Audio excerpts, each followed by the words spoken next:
c'est le rapport d'enquête sur les missions officielles de l'ancien protecteur du citoyen, Renan Edouville, pour les exercices fiscaux allant de 2019 à 2024. Le rapport d'enquête sur les contrats de restauration conclus par l'ex-directeur général de l'OFACNA, Carl Françoise. Rapport d'enquête sur des suspicions de corruption dans la production des passeports au sein de la direction de l'immigration et de l'émigration pour la période allant de septembre à décembre 2024, qui concerne particulièrement l'ancien directeur Stéphane Vincent.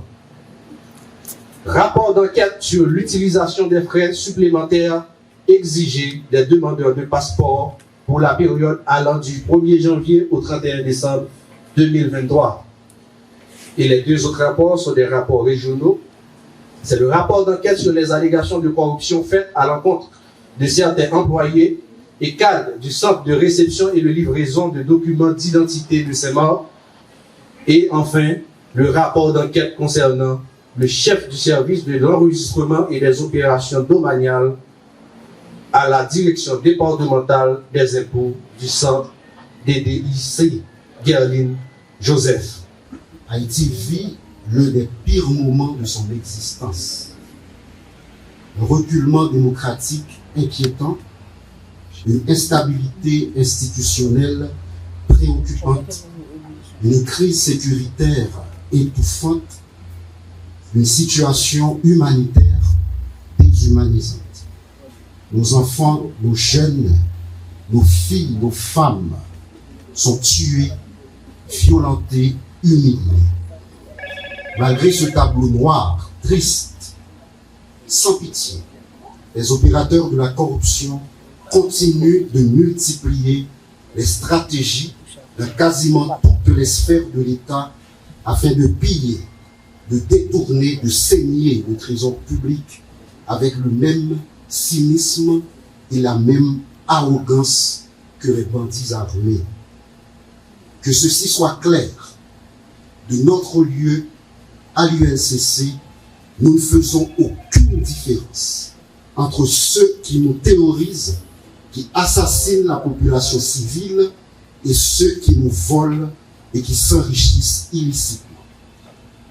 Aujourd'hui encore, l'unité de lutte contre la corruption, cet organisme transformé et vivifié, assumant avec courage et impartialité son rôle, droit dans ses bottes, en tant maître et comme de fait, mais devant leurs responsabilités des agents publics, des hauts fonctionnaires qui ont porté atteinte à la probité, à l'éthique, en commettant sciemment des actes de corruption. 6 rapports d'enquête dont les résumés exécutifs sont rendus publics aujourd'hui vont être remis au commissaire du gouvernement. Il s'agit des dossiers de l'ancien directeur général de l'OFACMA, de l'ancien protecteur du citoyen, de l'ancien directeur de l'immigration et de l'émigration, des cadres de la direction de la DIE et des centres de réception et de livraison des documents d'identité et d'autres fonctionnaires dans les régions. Ils sont reprochés des infractions de détournement de biens publics, d'abus de fonction, de passation illégale de marchés publics, de prise illégale d'intérêt, d'entrave au bon fonctionnement de la justice, de concussion, de favoritisme, d'association de malfaiteurs, de faux et usage de faux en écriture publique et d'usurpation de titres.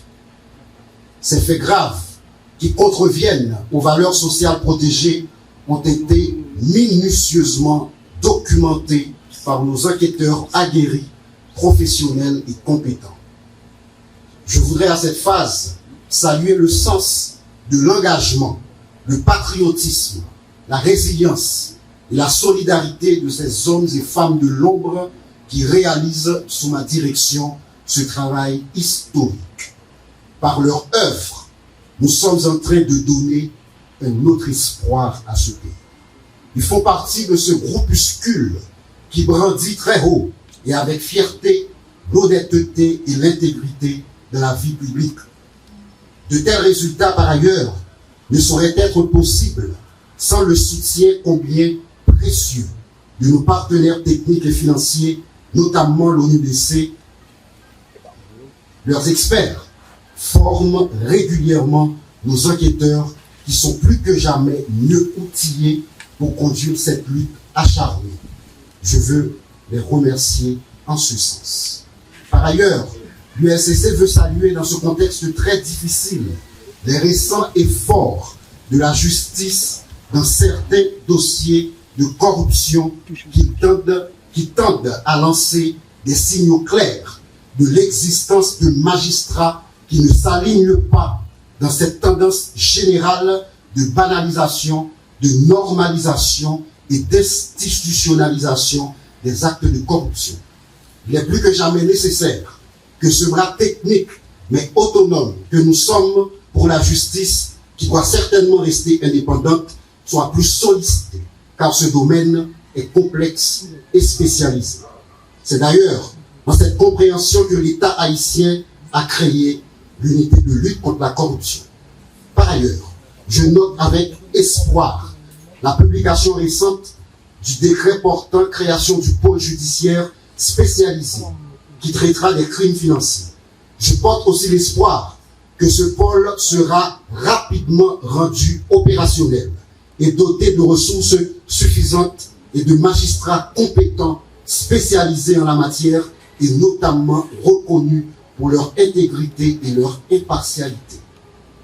Je termine mes propos pour rappeler que l'UNCC, comme le hibou qui est son symbole, cherche avec insistance et perspicacité la vérité sur tous les scandales de corruption. Il existe des enquêtes plus complexes que d'autres, qui prennent plus de temps que d'autres. Je veux m'adresser aux dénonciateurs, aux lanceurs d'alerte. Soyez-en certains que toutes nos enquêtes aboutiront. Je veux parler notamment des enquêtes conduites sur le Fonds national de l'éducation FNU, au niveau du bureau de monétisation des programmes d'aide au développement BMPAD, des marchés de restauration de la police nationale d'Haïti, des fonds de développement et des collectivités territoriales, FLDAT qu'on appelle communément fonds communaux, des enquêtes patrimoniales sur diverses personnalités politiques, actuelles et anciens dignitaires de l'État. L'UNCC qui, à partir de ce jour, transmet sous ma direction au total 56 rapports d'enquête sur des faits accablants de corruption, ne fléchit pas, ne transige pas, mais plutôt exige des comptes. Elle vient de déférer en état 3 anciens responsables des CRLDI après une enquête pénale, je dis bien pénale, approfondie, qui a duré plus d'1 an. Un pouvoir sans équivoque tiré de l'article 11 du décret du 8 septembre 2004.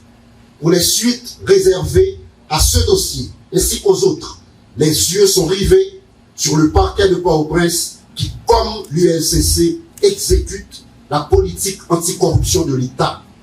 Enfin, chaque journaliste ici présent sortira de ces lieux avec un résumé exécutif de chaque rapport d'enquête, comme me l'autorise l'article 9 du décret qui crée l'UNCC. Nous décidons, et nous allons continuer à le faire, à impliquer chaque citoyen et chaque citoyenne dans cette croisade en faveur de la bonne gouvernance et de la redevabilité. Du haut de nos 20 ans à l'UNCC, nous assumons ensemble pour ceux et celles qui viendront après nous. On continue.